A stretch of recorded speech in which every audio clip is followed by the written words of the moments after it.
The little duckling walked slowly across the endless desert. The sun shone so brightly that it made his yellow feathers sparkle, but it also made him feel weak and dizzy. The sand under his tiny feet was hot, almost burning. He lifted one foot, then another, and every step felt heavier than the last. My feet hurt, and I am so thirsty. He looked all around, hoping to see something, anything that could help him, but there was nothing. Only sand stretching far and wide, and rocks scattered here and there. The little duckling took another step, and another. Step by step, foot by foot, he kept going. His legs ached, his wings felt heavy. The sun beat down on his back, and the heat made his head spin. I cannot see clearly. Where is water? Hours passed. The little duckling had walked so far that his tiny wings drooped. He stopped for a moment and sat on the hot sand. The desert was quiet, except for the occasional gust of hot wind that swirled the sand around him. He closed his eyes, trying to rest, but the heat made him shiver in exhaustion. I can't go on. Tears formed in his small eyes. His throat was dry, and every step felt impossible.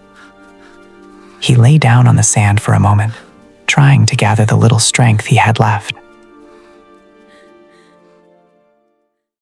High above, in a big leafy tree standing alone in the desert, a tiny bird stirred in her nest.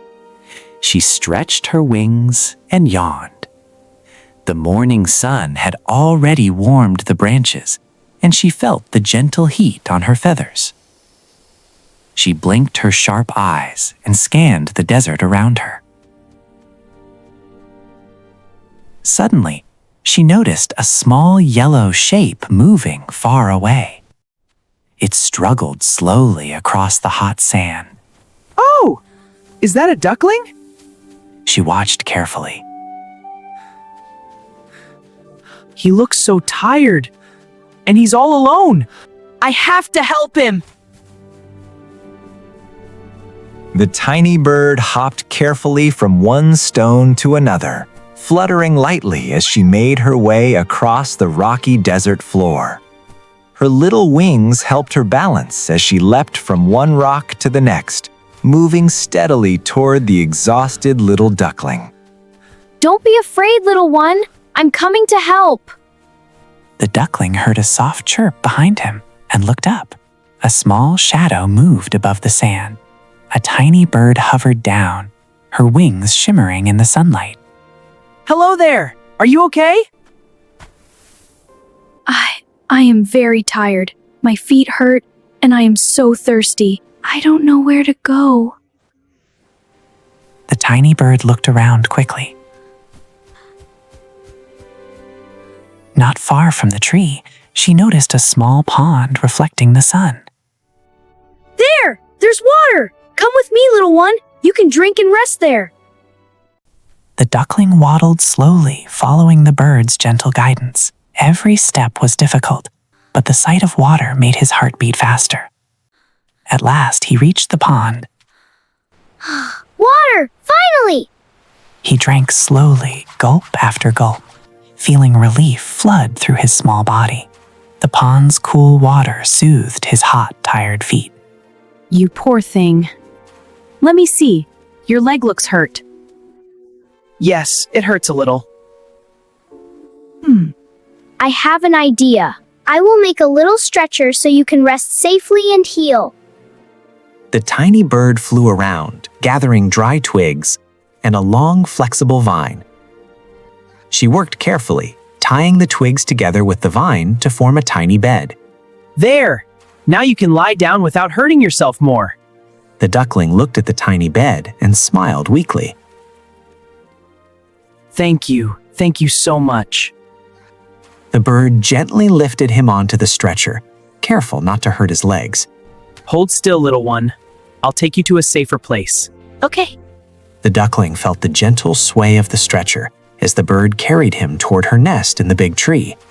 When they reached the nest, the bird placed the duckling down carefully. You're safe now. Rest here as long as you need. The duckling blinked and looked around. The nest was cozy, surrounded by green leaves that shaded him from the sun. But there was no water. Don't worry. She flew back to the pond and brought water in small leaves for the duckling. He drank slowly, savoring every drop, feeling stronger with each sip.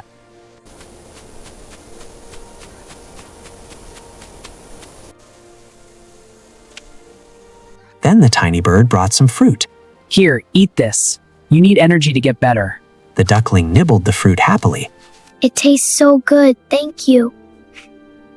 After a while, the duckling tried to explore the nest a little. He waddled carefully, testing his legs. The tiny bird guided him, showing him the safe spots to step. You can rest anytime, little one. You're doing very well. The duckling felt a little playful again. He splashed some water from the pond nearby, shaking the droplets off his feathers. The tiny bird chirped and fluttered around him, laughing. You're getting stronger. Really? Thanks. Keep going, you're doing great. Days passed, and the duckling continued to recover. Every morning, the bird brought him fresh water and fruit. Every afternoon, he rested under the shade of the tree, slowly regaining his strength. He learned to trust the tiny bird, following her instructions carefully. One morning, after a long night of rest, the duckling felt strong enough to try walking on his own. He waddled carefully to the edge of the pond. The water was cool and calm. He dipped his feet in and felt the soft mud under him. Oh, this feels nice. The tiny bird chirped happily. You did it! Look at you walking and standing on your own! The duckling took a few steps, then splashed playfully in the pond. The water cleaned his feathers, and he shook them, feeling fresh and lively. Thank you, little friend. Looking at the tiny bird with gratitude. You made me feel safe again. You're welcome. You were very brave, little one. Always remember that courage and friendship can carry you through anything. The sun began to set, painting the sky in warm oranges and pinks. The ducklings snuggled near the tree, feeling safe, happy, and cared for. The tiny bird perched nearby, keeping watch. From that day on, the duckling and the tiny bird became inseparable friends. They explored the desert carefully together, found food and water, and looked out for each other. The desert was still hot and the sand still burned, but the little duckling never felt alone again. And whenever he felt tired or thirsty, he remembered the tiny bird who had noticed him first, who had given him water, comfort, and friendship. I am not alone. And I never will be.